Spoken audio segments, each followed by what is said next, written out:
ازبکستان او امریکا د افغانستان په اړه څه ویلي بشپړ حال په ویډیو کې. سلامونه د ژوندون پریس درنو لیدونکو.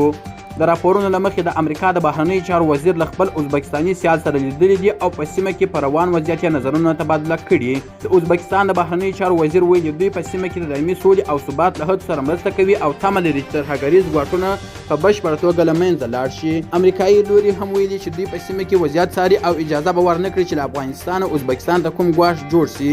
ازبکستان د هیواد شمالي ګاونډ دی چې تل د افغانستان سره د ښو اړیکو د لرلو هڅه کړې ده او په بېلابېلو سوداګریزو او اقتصادي برخو کې د پراخو او دایمي اړیکو غوښتونکی دی.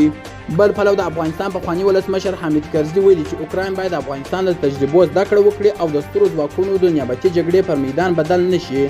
حامد کرزي دا خبره د هند ورځپاڼې ته په مرکه کې وکړه.